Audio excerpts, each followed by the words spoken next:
Graça e paz, queridos, amém? É uma tamanha responsabilidade nós estarmos aqui ministrando na presença do Senhor. Ainda mais eu conversando com o pastor, nós falamos, pastor, mas eu achava que o senhor está. Ele falou assim, não, Fred, quando eu peço alguém para poder pregar é porque eu estou partindo. Então a estratégia já é essa. Eu falei assim, ei, pastor, o senhor me enrolou de novo mais uma vez. Mas graças a Deus, né? Falar de Jesus, falar do Senhor é um privilégio muito grande. E ministrar nessa igreja aqui, gente, na verdade, toda vez que me pediram para poder trazer a palavra, eu fico muito feliz porque eu aprendo, é uma oportunidade de estar aprendendo na palavra de Deus, aprendendo com os irmãos. E quando a gente para, né, para poder estudar a palavra de Deus, quando nós paramos para poder ouvir aquilo que Deus tem falado ao nosso coração, a gente sempre sai transformado. Se isso não acontecer, se essa transformação não acontecer, alguma coisa não está certa, algo errado não está certo, né? Se é que a gente pode dizer isso. Mas todas as vezes que sentamos, está falhando? Ah, não, estou escutando. Todas as vezes que nós paramos para poder estudar a palavra de Deus, mesmo que for algum texto, alguma passagem bíblica que a gente já leu, Deus tem algo novo, isso é incrível. É só a Bíblia que consegue fazer isso com a gente. Já estudei essa passagem, já tinha lido em outras vezes, já tinha até feito estudos, participado de estudos bíblicos com isso, mas toda vez que a gente para ver algo novo, Deus fala ao nosso coração. Sabe por quê, irmãos? Porque a palavra de Deus, ela não é um livro comum, não é qualquer livro, na verdade, não é um livro, a Bíblia é a palavra de Deus, né? Errado a gente falar que a Bíblia contém, ela não contém, ela é a palavra de Deus. Então nos ensina, e não esqueça, vai ler a Bíblia, vai estudar, vai meditar na palavra do Senhor, peça ao Espírito Santo para que revele o que precisa ser revelado naquele momento. Sabe por quê? Porque em uma outra oportunidade, quando você for estudar de novo a Bíblia, a palavra de Deus, é outro momento, é outra revelação, é outra situação e é algo novo que Deus está trazendo. Então, eu vou pedir que os irmãos carinhosamente aí abram no livro Evangelho de João, capítulo 16 e o verso 8. João 16, versículo 8. Esse verso diz assim, ó: quando ele vier, convencerá o mundo do pecado, da justiça e do juízo. Na minha versão, quando ele está escrito com uma letra maiúscula, porque se refere ao Espírito Santo. Vamos entender essa passagem, vamos entender aqui que situação é essa, que momento é esse. Desde o capítulo 13 de João, Jesus começa a preparar o coraçãozinho dos discípulos para a subida, para um momento em que ele não estaria mais fisicamente ali presente com eles. Então, se você pegar e voltar, você vai ver ele falando no capítulo 14, ó: não se turbe o vosso coração, eu vou dar uma ida ali, preparar um local. E conhecendo os discípulos da forma que Jesus conhecia, ele já percebeu que alguma angústia poderia começar a brotar, algum medo. Você consegue imaginar você passar intimamente, aproximadamente 3 anos e meio com uma pessoa, vendo as maravilhas que tinham acontecido, vendo aquele movimento todo? Teve gente que largou tudo que fazia, largou emprego para poder seguir a Jesus, e de repente vem Jesus e fala assim: está chegando a hora que eu não vou estar mais aqui com vocês. Então, quando Jesus fala essa palavra, em João 16, 8, ele já está preparando o coração dos discípulos, dizendo assim: mas fica frio, fica tranquilo, porque vai vir um Consolador. E aí quando ele diz isso, alguém que vai estar com vocês para consolar, para ensinar, para que vocês saibam o direcionamento, para que vocês saibam o caminho que eu quero que vocês andem, porque uma missão foi dada para os discípulos, a nós, aos discípulos daquele momento, mas recaindo sobre a gente, nós temos um mandamento, uma missão, que é evangelizar, é falar das boas novas. Por isso, irmãos, que toda vez que alguém falar com você, olha, oportunidade de falar de Deus, pintou uma oportunidade de falar de Deus, isso é mandamento, isso é para todos. Eu não tenho dom de evangelizar. Meu querido, não tem problema, teu vizinho, só você quem tem acesso, a tua família, só você quem tem acesso, isso é mandamento. Mas o negócio ia ficar esquisito se não tivesse ninguém com a gente. Então Jesus conforta os discípulos dizendo assim, olha, quando eu for, ele vai vir. Se eu não for, não tem como ele vir. E o papel do Espírito Santo é estar com a gente, é encher os nossos corações, é no momento que transbordar aquela emoção que nós estamos tendo de louvar ao Senhor, que o fogo está descendo, que o negócio, a chapa está esquentando, é Deus conosco, a ação do Espírito Santo, ação do Espírito em cada um de nós. Mas só que a mim e a você foi dado a ordem de falar, e ao Espírito Santo a missão de convencer. Você está entendendo? E a gente precisa entender a diferença, porque muitas vezes na ânsia e na vontade de pregar, a gente exagera e passa. Tem vezes que dá vontade de pegar alguém pelo pescoço. Cara, você não está entendendo, não é minha missão convencer ninguém, eu tenho que falar em toda oportunidade que eu tiver, mas o Espírito de Deus, o Espírito Santo do Senhor é quem vai convencer. E convencer do quê? Ai, Jesus! E aí eu parei no texto e fui meditar sobre essas 3 palavras: pecado, justiça e juízo. Irmãos, e eu quero confessar um negócio para os irmãos, eu me assustei com o que vem acontecendo no mundo dos dias de hoje. Não era para assustar, porque isso aqui já estava escrito, mas quando você para, pensa e olha e medita, você fala assim, meu Deus, como pode um negócio desse? A igreja brasileira hoje está sendo levada para especificamente dividir Deus em pedaços, e isso a gente precisa entender. Graças a Deus, aqui na Nova Aliança isso não tem acontecido, mas a gente tem visto isso, uma pregação superficial, pregando apenas o amor de Deus, e que tudo vale, que tudo pode, porque Deus é amor, e Deus é perdoador, e beleza, bacana, só que eu não posso esquecer que por causa do pecado existe morte, e que Deus traz isso, e por causa do pecado existe justiça, e por causa do pecado existe juízo de Deus. Então seria totalmente errado eu pregar o amor sem pregar a justiça e sem pregar o juízo. Eu preciso trazer essas coisas, porque isso vai trazer a ação do Espírito Santo para o convencimento, aí é completo.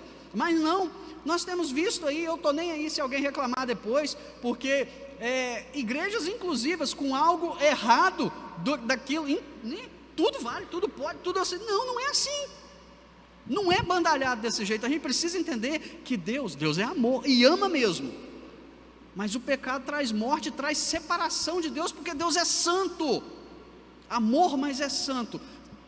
A santidade dele eu não consigo nem descrever, mas não convive com o pecado. Então o Espírito Santo vai convencer o mundo do pecado, porque para o mundo está beleza, está tudo valendo, já que Deus é amor, eu posso viver a vida do jeito que eu quiser, que Deus vai me perdoar. Mas eu quero trazer esse versículo, diz o seguinte, versículo 9, do pecado, e aí Jesus explica, porque o mundo se recusou a crer em mim. Aí, quando eu estava lendo esse texto, irmãos, eu confesso que o meu coração começou a palpitar um pouquinho. A incredulidade, o pecado da incredulidade, esse é complicado, porque se eu rejeito, se eu não creio, se eu não acredito, esse pecado não está perdoado, eu não estou crendo. Incredulidade é um negócio muito sério, e Deus trata isso de forma muito séria. Vamos lembrar aqui do deserto, do povo de Deus no deserto. Moisés pega e fala assim, 12, separa um de cada tribo aí, e parte na frente, vai ver essa terra e traz informações. Não tinha uma promessa? Confirma para mim, irmãos, me ajuda a pregar. Tinha uma promessa para aquele povo entrar na terra prometida? Tinha ou não tinha? Tinha, gente. Quem prometeu? Deus. Foi Deus que prometeu. Se Deus prometeu, você acha que Ele não ouse duvidar das promessas? Se Deus prometeu, Ele vai cumprir, de uma forma ou de outra. Aí vai 12 camaradas, e volta 10 incrédulos. Por causa da incredulidade daqueles, só 2, de toda a nação, viu? De todo o povo de Deus, só Josué e Caleb entraram na terra prometida. O resto tudo envelheceu, morreu, nasceu todo mundo de novo. A gente não sabe exatamente quantas pessoas saíram do Egito para aqueles 40 anos, para chegar em Canaã, nós não temos isso. Tem muita estimativa, 250 mil, 2 milhões, eu prefiro não arriscar, porque eu não estava lá. Então assim, a gente não tem esse número exato de quantas pessoas eram, mas a Bíblia afirma que dos que saíram do Egito, morreu todo mundo, nem Moisés, só Josué e Caleb e aqueles que nasceram, que eram crianças. Incredulidade.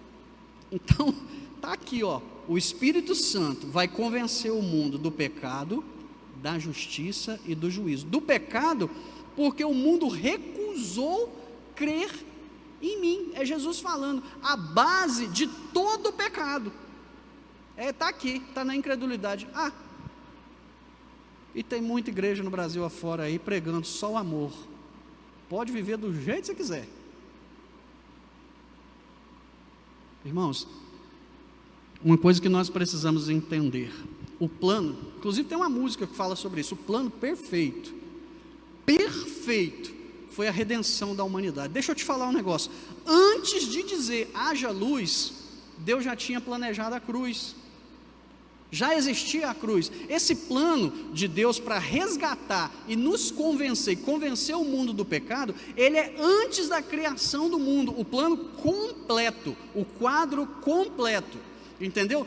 Não foi no meio do caminho que o negócio deu errado, e aí Jesus inventou uma cruz, né? Descer, morrer na cruz para salvar. Não foi um subterfúgio, não foi algo para poder resolver o problema, não, já estava planejado, tudo já estava planejado. Quem caiu nessa história foi o diabo, porque achou que matando Jesus estava ganhando a parada.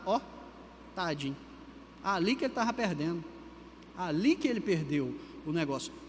Convencer do pecado. De qual pecado? O pecado da incredulidade. Esse pecado, ouso dizer aqui, não tem perdão, porque se você não crê, você não se arrepende. E como que Deus vai te perdoar? Como que Jesus vai te perdoar se você não acredita?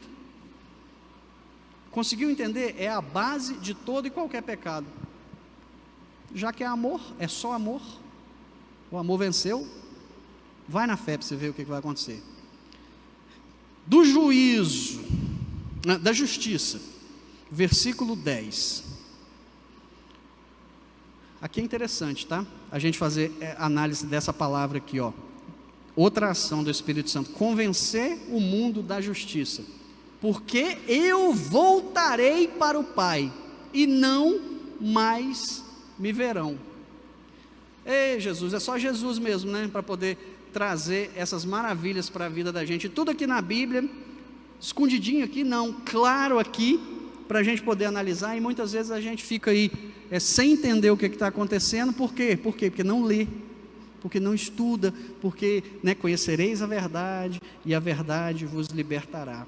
Vai convencer o mundo da justiça, porque eu voltarei para o Pai, e não mais me verão. Vamos entender esse pedaço, essa parte que diz a respeito da justiça. Deus me ama muito, Deus é amor, me ama muito, muito, infinitamente. Eu não consigo, antes de eu o amar, Ele já me ama, de tal forma que para Deus é muito triste viver separado de mim. Me criou você, eu e você, para glorificarmos a Ele, para ser o esplendor da glória de Deus. E aí o que acontece? Pecado entra na vida do homem, pecado entra na humanidade.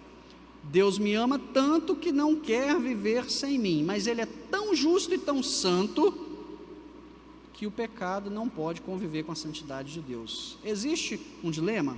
Existe um dilema. Quem vem? Quem passa por esse mundo?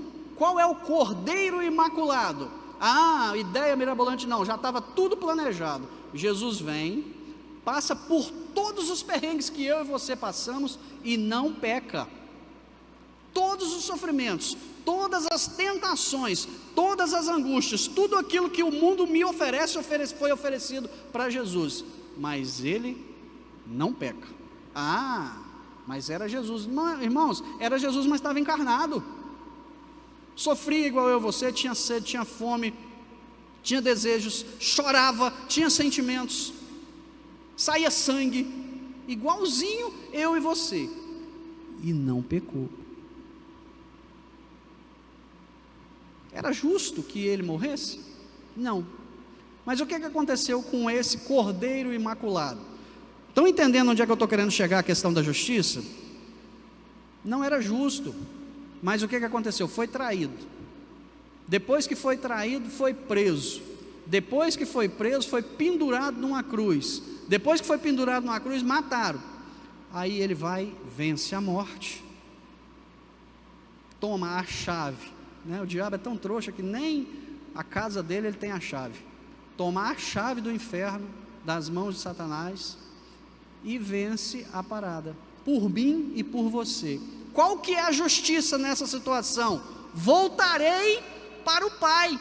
Um pai que não aceita imperfeição, que não aceita pecado, que não aceita contaminação, mas que ama o filho e que ama eu e você, que agora, por causa do sacrifício dele, temos livre acesso ao Pai de novo. Então a justiça está aí, estou mostrando para anjos e quem quer que seja, esfregando na cara de Satanás, que não tinha nada que atrapalhasse. Enquanto Satanás achava que estava ganhando a parada na morte de cruz, Jesus estava livrando eu e você e voltando para o Pai. Justiça foi feita.